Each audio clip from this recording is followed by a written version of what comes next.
നമ്മുടെ ഗുകേഷ് ബൊമ്മരാജു പുള്ളിയാണ് നമ്മുടെ ലോക chess champion, youngest chess champion കൂടിയാണ്.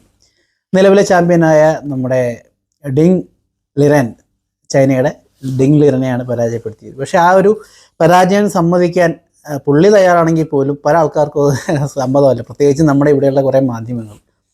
അപ്പോൾ അവർ ആ ഒരു ലാസ്റ്റിലത്തെ ആ ഒരു മിസ്റ്റേക്ക് കൊണ്ടാണ് അദ്ദേഹം തോറ്റത്, നമ്മളെ ആൾ അങ്ങനെയാണ് ജയിച്ചത്, അങ്ങനെയൊക്കെയാണ് ഇവർ ഇതിനെ പറഞ്ഞു വെക്കുന്നത്. എന്തിനാണെന്ന് എനിക്കിപ്പോഴും മനസ്സിലായിട്ടില്ല. അവരുടെ പൊളിറ്റിക്സ് ആണോ ഇല്ലയെന്ന് പോലും അറിയില്ല. എങ്കിലും എനിക്ക് മനസ്സിലായൊരു കാര്യം, ഈ ഒരു മിസ്റ്റേക്ക് ഒരാൾക്ക് എപ്പോഴും വരാറുള്ളത്, ഒന്ന് അയാൾ സ്ട്രെസ്സ് വരിക, അല്ലെങ്കിൽ അവരുടെ ബ്രെയിൻ വർക്ക് കറക്റ്റായിട്ട് ചെയ്യാണ്ട് വരിക. നമ്മൾ കണ്ടിന്യൂസ് ആയിട്ട് ഒരു കാര്യത്തിൽ തന്നെ ഫോക്കസ്ഡ് ആകുമ്പോൾ ഓട്ടോമാറ്റിക് നമ്മുടെ ബ്രെയിൻ ചേഞ്ച് ആവും. അതുകൊണ്ടാണ് ഈ ചെസ്സ് കളിക്കുന്നതിൻ്റെ ഇടയ്ക്ക് ഇവർ എണീറ്റ് നടക്കുന്ന സീനുകളൊക്കെ കാണാൻ പറ്റും. ചെസ് എന്ന് പറഞ്ഞാൽ അത്രയും ബ്രെയിൻ കംപ്ലീറ്റ് ആയിട്ട് യൂസ് ചെയ്യേണ്ട ഒരു ഗെയിമും കൂടിയാണ്. നമ്മൾ ഫിസിക്കലായിട്ട് അവിടെ വലിയ എഫേർട്ട് വരുന്നില്ല, പക്ഷേ കംപ്ലീറ്റ് ബ്രെയിനിൻ്റെ ആ ഒരു സമയത്തുള്ള നമ്മുടെ ബാലൻസിങ് എങ്ങനെയാണ് കറക്റ്റായിട്ട് നമ്മുടെ ബ്രെയിൻ ഫങ്ഷൻ ചെയ്യുന്നത്, നമ്മുടെ തലേദിവസത്തെ ഉറക്കം എങ്ങനെയാണ്, ഇങ്ങനെയുള്ള പല കാര്യങ്ങളും ഡിപ്പെൻഡ് ചെയ്ത്, ഡയറ്റ് എങ്ങനെയാണ്, ഇത് ഒത്തിരി കാര്യങ്ങൾ ഡിപ്പെൻഡ് ചെയ്തൊക്കെ തന്നെയാണ് ബ്രെയിൻ വർക്ക് ചെയ്യുന്നത്. അപ്പോൾ ഇതിനെനിക്ക് മനസ്സിലാക്കാൻ കഴിഞ്ഞൊരു കാര്യം, ഞാൻ ചെറിയൊരു എക്സാമ്പിൾ പറയാം. നമ്മുടെ 2007 പ്രഥമ T20 വേൾഡ് കപ്പ് ഇന്ത്യക്ക് കിട്ടിയത് നിങ്ങളെല്ലാവരും ഓർക്കുന്നുണ്ടാവും. ആ സമയത്ത് മിസ്ബാ ഉൾ ഹക്ക് ആ ഒരു എന്താ പറയുക മെരീലിയർ ഷോട്ടിന് ശ്രമിക്കുമ്പോഴാണ് പുള്ളിയുടെ വിക്കറ്റ് പോണത്. അവിടെ 3 ബോളിൽ 5 മതിയായിരുന്നു ആ കളി ജയിക്കാൻ അവർക്ക്. പക്ഷേ ആ 3 ബോളിൽ 5 പുള്ളി എന്തുകൊണ്ട് ആ ഒരു റിസ്കി ഷോട്ട് എടുത്തു, അതാണ് ഇവിടുത്തെ അതാണ് ഇവിടുത്തെ നമ്മൾ മനസ്സിലാക്കേണ്ട ഒരു കാര്യം. ഒന്നാമത്തെ കാര്യം, ഇന്ത്യ അവരുടെ 9 വിക്കറ്റ് കളഞ്ഞിരുന്നു, 10ാമത്തെ വിക്കറ്റാണ് ഈ പോണത്, അതുകൊണ്ടാണ് ഇന്ത്യ ജയിച്ചത്. അല്ലെങ്കിൽ ആ വിക്കറ്റ് പോയാൽ അവർക്ക് സ്റ്റിൽ 1-2 ബോൾ ബാക്കിയുണ്ട്, അവർക്ക് ഒരു 5 റൺസ് അടിക്കാൻ ആ ബോൾ തന്നെ മതിയായിരുന്നു. അപ്പോൾ ആ 9 വിക്കറ്റ് പോയതിനെ എന്തുകൊണ്ട് ആൾക്കാർ മാനിക്കുന്നില്ല? ഓക്കെ, ആ ഒരു മിസ്റ്റേക്ക് മാത്രമേ നിങ്ങൾ കാണുന്നുള്ളൂ. ഇന്ത്യ 9 വിക്കറ്റ് കളഞ്ഞത് നിസ്സാരമാണോ? നിസ്സാരമല്ല. ഓക്കെ, പിന്നെ എന്തുകൊണ്ട് ആ 9 വിക്കറ്റ് പോയത് കൊണ്ട് മാത്രമാണോ? ആ 9 വിക്കറ്റ് പോയപ്പോൾ പുള്ളിക്കറിയാം മറു സൈഡിൽ നിൽക്കുന്നത് തൻ്റെ അത്രയും കപ്പാസിറ്റി ഇല്ലാത്ത ഒരാളാണ്. അവന് സ്ട്രൈക്ക് കൈമാറിക്കഴിഞ്ഞാൽ ചിലപ്പോൾ കളി തീരും. അതുകൊണ്ടാണ് പുള്ളി ഈ ദൃശ്യത്തിൽ ലാലേട്ടൻ പറയുന്ന പോലെ, ജോർജ് കുട്ടി പറയുന്ന പോലെ, എന്നിലൂടെ ആ സത്യം ഇല്ലാതാകണം എന്ന് പറഞ്ഞ പോലെയാണ്, എന്നിലൂടെ ഈ കളി ഒന്ന് തോക്കും അല്ലെങ്കിൽ ഇന്ത്യ പൈസ ജയിക്കും. അങ്ങനെയാണ് ആ പുള്ളി ആ ഷോട്ട് എടുക്കുന്നത്. അത് റിസ്കി ഷോട്ടാണ്. പുള്ളി അതിന് മുന്നേ ആ ഷോട്ട് എടുത്തിട്ടുണ്ടെന്ന് പോലും നമുക്കറിയില്ല. അങ്ങനെയാണ് ആ പുള്ളിയെ ഷോട്ട് എടുക്കുന്നത്, അങ്ങനെയാണ് വിക്കറ്റ് പോകുന്നത്, ജയിക്കുന്നത്. ഓക്കെ, അപ്പോൾ ഇത് തന്നെയാണ് ഇപ്പോൾ നമ്മളൊരു എക്സാം ഹാളിൽ ഇരുന്ന് എക്സാം എഴുതുന്ന സമയത്ത് കുറേ സമയം നമ്മൾ കളഞ്ഞെന്ന് വിചാരിക്കുക. അവസാനം നമുക്ക് തട്ടിക്കൂട്ട് ചെറിയ സമയത്തിനുള്ളിൽ കുറേ ക്വസ്റ്റ്യൻസ് വരുന്നു, ക്വസ്റ്റ്യൻ ആൻസർ ചെയ്യാനുണ്ടാവും. അപ്പം നമ്മൾ ആ സമയത്ത് ബ്രെയിൻ വർക്ക് ചെയ്യില്ല. ആ സമയത്ത് കിട്ടണ വെച്ചൊക്കെ എന്തെങ്കിലുമൊക്കെ കാണിച്ചു കൂട്ടി ഫിനിഷ് ചെയ്യുന്നല്ലാണ്ട് ബ്രെയിൻ ആ സമയത്ത് അത്രയും പ്രോസസ്സ് ചെയ്യത്തില്ല. കാര്യം നമുക്ക് സമയം വേണം. നമ്മുടെ ബ്രെയിൻ എന്ന് പറയുമ്പോൾ, ഹ്യൂമൻ ബ്രെയിൻ എന്ന് പറയുമ്പോൾ നമ്മൾ കമ്പ്യൂട്ടർ കാര്യങ്ങളൊന്നും അല്ലല്ലോ. അപ്പോൾ അതിൻ്റെതായ സമയം എടുക്കും, അതിൻ്റെതായ സ്ട്രെസ്സ് വരും, സമയം കുറയും തോറും സ്ട്രെസ്സ് വരും. അത് ഓട്ടോമാറ്റിക് നടക്കേണ്ട കാര്യമാണ്. ഓക്കെ, അപ്പോൾ അത് തന്നെയാണ് ഇപ്പോൾ ഗുകേഷിൻ്റെ കാര്യത്തിൽ പറയുകയാണെങ്കിൽ, ഗുകേഷിന് ഏകദേശം 1 മണിക്കൂറിന് മേലെ സ്റ്റിൽ ബാക്കിയുണ്ടായിരുന്നു. മറ്റേ ലിറനാണെങ്കിൽ 10 മിനിറ്റോ 15 മിനിറ്റോ ഉള്ളായിരുന്നു. അപ്പോൾ അത്രയും സമയം പുള്ളി ഓരോ മൂവിനും വേണ്ടി സ്പെൻഡ് ചെയ്തായിരുന്നു. ഗുകേഷ് വളരെ ഫാസ്റ്റായിട്ടാണ് മൂവ് ചെയ്തിട്ടിരുന്നത്. അപ്പോൾ ഇത് മനസ്സിലാക്കാത്ത കുറേ പടുവാണങ്ങളെന്ന് തന്നെ പറയണം. ഈ പൊട്ടത്തരം ഇങ്ങനെ വിളിച്ച് പറയുക, കുറേ ആൾക്കാരെ മണ്ടന്മാരാക്കുക, ഇതൊക്കെ എവിടെ നിന്ന് ഇറങ്ങിയിടാ ഇവനെയൊക്കെ. ഓക്കെ, അപ്പോൾ ഇതാണ് ഇതിൻ്റെ അകത്തൊരു സംഭവം. അതുകൊണ്ട് തന്നെ ലിറൻ ഒരു പകുതി ആകുമ്പോൾ തന്നെ ആ ഗെയിം നിങ്ങൾ കണ്ടാൽ മനസ്സിലാവും. അത് പകുതി ആകുമ്പോൾ തന്നെ മൂപ്പര് അത് സമനിലയിലാക്കാനുള്ള കുറേ സാക്രിഫൈസ് അവിടെ കാണിക്കുന്നുണ്ട്. ഇപ്പോൾ ചെസ് കളി അറിയാവുന്നവർക്ക് അറിയാം ഞാൻ പറയണത് എന്താണെന്നുള്ളത്. നമ്മുടെ മന്ത്രി അല്ലെങ്കിൽ നമ്മുടെ ക്യൂൻ പോയതിന് ശേഷം പുള്ളി അത് തന്നെ ഒരു സാക്രിഫൈസ് ആയിരുന്നു. പുള്ളി അല്ലാണ്ട് കുറേ പ്രാവശ്യം സാക്രിഫൈസ് ചെയ്യാനുള്ള ഓപ്ഷൻസ് അവിടെ കൊടുക്കുന്നുണ്ട്. ഗുകേഷ് അതൊന്നും സ്വീകരിക്കുന്നില്ല. ഗുകേഷിന് ജയിക്കണമെന്ന് തന്നെയായിരുന്നു. കാര്യം അതിൽ എത്രയോ സംഭവങ്ങളിൽ അവസാനം റൂക്കിനെ തന്നെ എത്രയോ വട്ടം വെച്ച് അത് ഓഫർ കൊടുത്തിട്ടുണ്ട്. അതെല്ലാം നിരസിച്ച് അവസാനം ഒരു പോയിന്റിലേക്ക് എത്തി. അതായത് നമ്മുടെ ആനയെന്ന് നമ്മൾ പറയുന്നത് നമ്മുടെ ബിഷപ്പിനെ ആ കോർണറിൽ എത്തിച്ചതിന് ശേഷമാണ് പുള്ളി ഈ റൂക്കിനെ ഓഫർ ചെയ്തപ്പോൾ അത് സാക്രിഫൈസ് ചെയ്തത്. അപ്പോൾ ആ റൂക്കിനെ എടുക്കാനുള്ള മാർഗം പുള്ളിയുടെ തന്നെ ബിഷപ്പിനെ വെച്ച് ആ കോർണറിൽ തീർത്തു. ആ കോർണറിൽ ബിഷപ്പ് അവിടെ പെട്ടതും ആ സമയത്ത് കറക്റ്റ് സമയത്ത് ഗുകേഷ് ആ ഓഫർ നമ്മുടെ റൂക്കിനെ സാക്രിഫൈസ് ചെയ്യുന്ന ആ ഒരു ഓഫർ എടുത്തതുമാണ് ആ കളിയുടെ വിജയം. അതാണ്. പക്ഷെ അത്രയും അതിലേക്ക് പുള്ളിനെ നയിച്ച കാര്യം ഇത്രയേ ഉള്ളൂ. പുള്ളിക്ക് സമയം കുറവായിരുന്നു, ഗുവേഷിൻ്റെ ഫസ്റ്റ് നീക്കങ്ങളെല്ലാം വളരെ ഫാസ്റ്റ് തന്നെയായിരുന്നു. കമ്പയർ ടു ഹിം വളരെ ഫാസ്റ്റ് തന്നെയായിരുന്നു. അപ്പോൾ ആ ഒരു സ്ട്രെസ്സ് പുള്ളിക്ക് വേറെ ഓപ്ഷൻ ഇല്ലാണ്ട് വന്ന് അങ്ങനെ ബ്രെയിനിൻ്റെ ആ സമയത്തുള്ള പ്രോസസ്സ്, അതാണ് ഞാൻ പറഞ്ഞത്.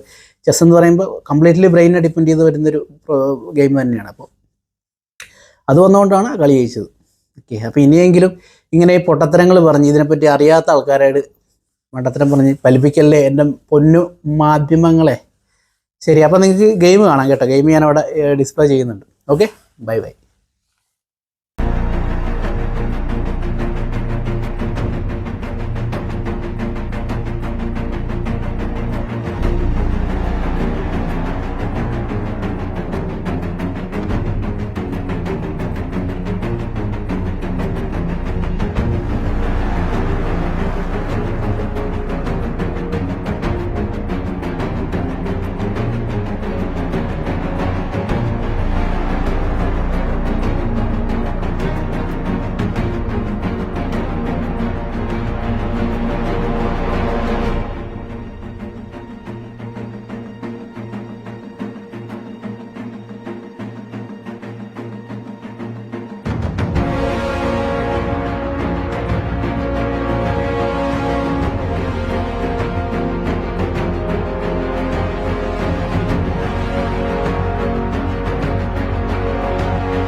ഈ മൂവ് ഒരു വലിയ മൂവ് തന്നെയാണ് ഇതിനകത്ത്.